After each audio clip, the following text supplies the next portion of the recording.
Conte de Noël, Guy de Maupassant. Le docteur Bonenfant cherchait dans sa mémoire, répétant à mi-voix, « Un souvenir de Noël, un souvenir de Noël. » Et tout à coup, il s'écria, « Mais si, j'en ai un, et un bien étrange encore. C'est une histoire fantastique. J'ai vu un miracle. Oui, mesdames, un miracle, la nuit de Noël. » Cela vous étonne de m'entendre parler ainsi, moi qui ne crois guère à rien, et pourtant j'ai vu un miracle. Je l'ai vu, dis-je, vu de mes propres yeux, vu, ce qui s'appelle vu. En ai-je été fort surpris? Non pas.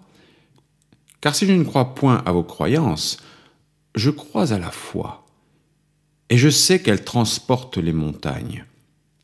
Je pourrais citer bien des exemples, mais je vous indignerai et je m'exposerai aussi à amoindrir l'effet de mon histoire. Je vous avouerai d'abord que si je n'ai pas été fort convaincu et converti par ce que j'ai vu, j'ai été du moins fort ému. Et je vais tâcher de vous dire la chose naïvement, comme si j'avais une crédulité d'Auvergnat. J'étais alors médecin de campagne, habitant le bourg de Rolleville, en pleine Normandie. L'hiver, cette année-là, fut terrible. Dès la fin du mois de novembre, les neiges arrivèrent après une semaine de gelée. On voyait de loin les gros nuages venir du nord, et la blanche descente des flocons commença. En une nuit, toute la plaine fut ensevelie. Les fermes isolées dans leurs cours carrés, derrière leurs rideaux, de grands arbres poudrés de frimas semblaient s'endormir sous l'accumulation de cette mousse épaisse et légère. Aucun bruit ne traversait plus la campagne immobile. Seuls les corbeaux, par bandes, décrivaient de longs festons dans le ciel, cherchant leur vie inutilement, s'abattant tous ensemble sur les champs livides et piquant la neige de leurs grands becs. On n'entendait rien que le glissement vague et continu de cette poussière tombant toujours.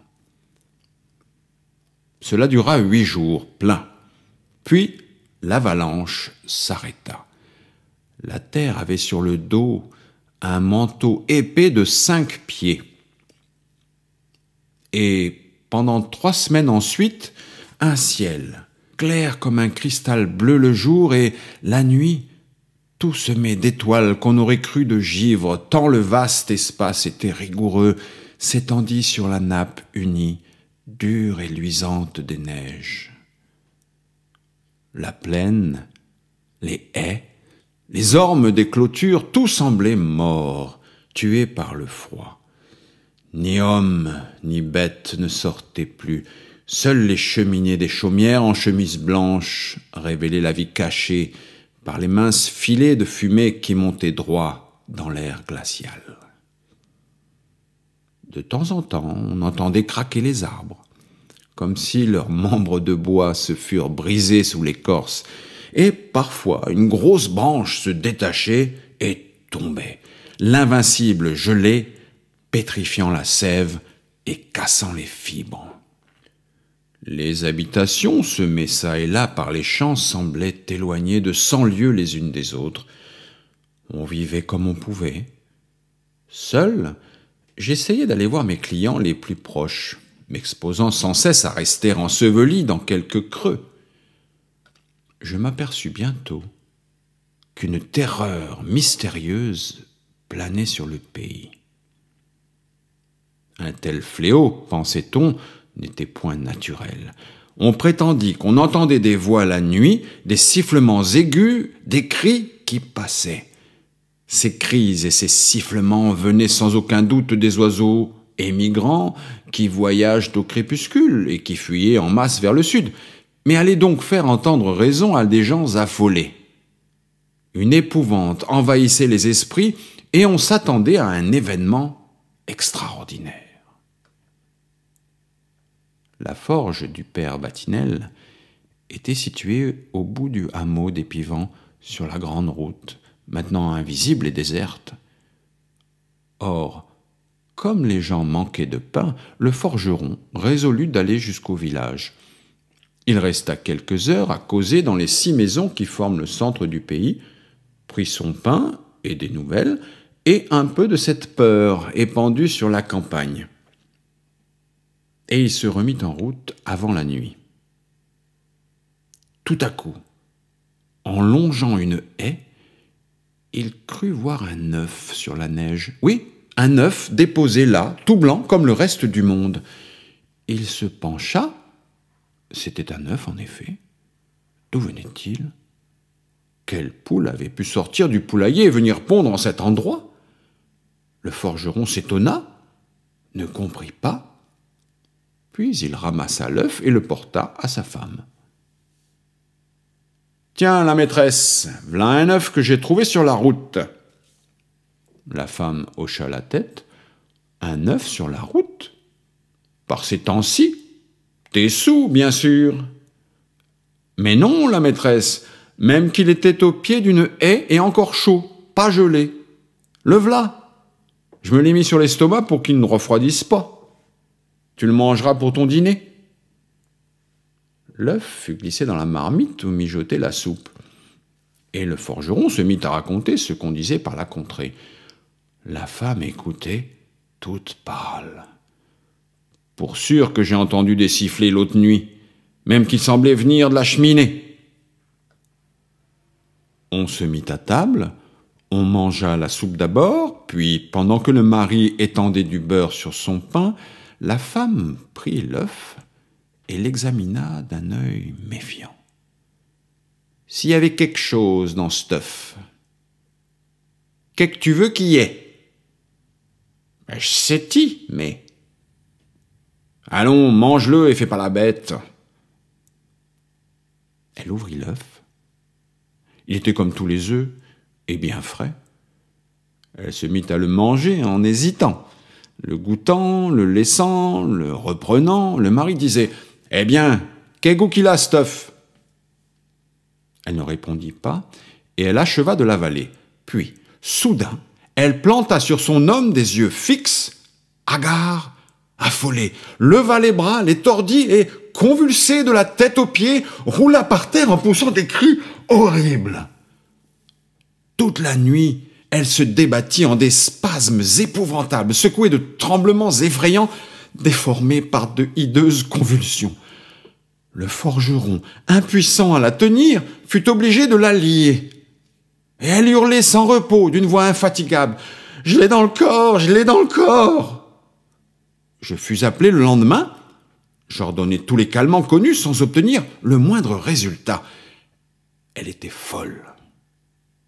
Alors, avec une incroyable rapidité, malgré l'obstacle des hautes neiges, la nouvelle, une nouvelle étrange, courut de ferme en ferme.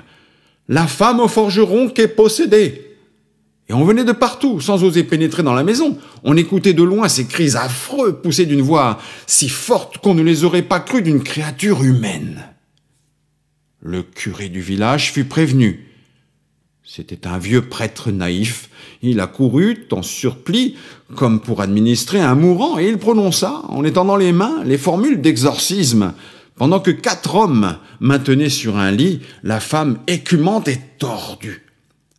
Mais l'esprit ne fut point chassé. Et la Noël arriva sans que le temps eût changé. La veille au matin, le prêtre vint me trouver. « J'ai envie, dit-il, de faire assister à l'office de cette nuit cette malheureuse. Peut-être Dieu fera-t-il un miracle en sa faveur, à l'heure même où il naquit d'une femme. » Je répondis au curé. « Je vous approuve absolument, monsieur l'abbé. Si elle a l'esprit frappé par la cérémonie, et rien n'est plus propice à l'émouvoir, elle peut être sauvée sans autre remède. » Le vieux prêtre murmura. « Vous n'êtes pas croyant, docteur, mais aidez-moi, n'est-ce pas? Vous vous chargez de l'amener ?» Et je lui promis mon aide. Le soir vint, puis la nuit, et la cloche de l'église se mit à sonner, jetant sa voix plaintive à travers l'espace morne sur l'étendue blanche et glacée des neiges. Des êtres noirs s'en venaient lentement par groupes, dociles au cri d'airain du clocher. La pleine lune, éclairée d'une lueur vive et blafarde, tout l'horizon rendait plus visible la pâle désolation des champs. J'avais pris 4 hommes robustes et me rendis à la forge. La possédée hurlait toujours, attachée à sa couche. On la vêtit proprement, malgré sa résistance éperdue, et on l'emporta. L'église était maintenant pleine de monde, illuminée et froide. Les chantres poussaient leurs notes monotones, le serpent ronflait, la petite sonnette de l'enfant de chœur tintait, réglant les mouvements des fidèles. J'enfermai la femme et ses gardiens dans la cuisine du presbytère et j'attendis le moment que je croyais favorable. Je choisis l'instant qui suit la communion. Tous les paysans, hommes et femmes, avaient reçu leur Dieu pour fléchir sa rigueur. Un grand silence planait pendant que le prêtre achevait le mystère divin. Sur mon ordre, la porte fut ouverte et mes 4 aides apportèrent la folle. Dès qu'elle aperçut les lumières, la foule à genoux, le cœur en feu et le tabernacle doré, elle se débattit d'une telle vigueur qu'elle faillit nous échapper, et elle poussa des clameurs si aiguës qu'un frisson d'épouvante passa dans l'église. Toutes les têtes se relevèrent, des gens s'enfuirent. Elle n'avait plus la forme d'une femme, crispée et tordue en nos mains, le visage contourné, les yeux fous. On la traîna jusqu'aux marches du chœur, et puis on la tint fortement accroupie à terre. Le prêtre s'était levé, il attendait. Dès qu'il la vit arrêtée, il prit en ses mains l'ostensoir ceint de rayons d'or, avec l'hostie blanche au milieu, et, s'avançant de quelques pas, il l'éleva de ses 2 bras tendus au-dessus de sa tête, le présentant aux regards effarés de la démoniaque. Elle hurlait toujours, l'œil fixé, tendu sur cet objet rayonnant, et le prêtre demeurait tellement immobile qu'on l'aurait pris pour une statue. Et cela dura longtemps, longtemps. La femme semblait saisie de peur, fascinée. Elle contemplait fixement l'ostensoir, secouée encore de tremblements terribles mais passagers, et criant toujours mais d'une voix moins déchirante. Et cela dura encore longtemps. On eût dit qu'elle ne pouvait plus baisser les yeux, qu'ils étaient rivés sur l'hostie. Elle ne faisait plus que gémir, et son corps raidi s'amollissait, s'affaissait. Toute la foule était prosternée, le front par terre. La possédée maintenant baissait rapidement les paupières, puis les relevait aussitôt, comme impuissante à supporter la vue de son Dieu. Elle s'était tue, et puis soudain, je m'aperçus que ses yeux demeuraient clos. Elle dormait du sommeil des somnambules, vaincue par la contemplation persistante de l'ostensoir aux rayons d'or, terrassée par le Christ victorieux. On l'emporta, inerte, pendant que le prêtre remontait vers l'autel. L'assistance, bouleversée, entonna un Te Deum d'action de grâce, et la femme du forgeron dormit 40 heures de suite, puis se réveilla sans aucun souvenir de la possession ni de la délivrance. Voilà, mesdames, le miracle que j'ai vu. Le docteur Bonenfant se tut, puis ajouta d'une voix contrariée: « Je n'ai pu refuser de l'attester par écrit. » 25 décembre 1882.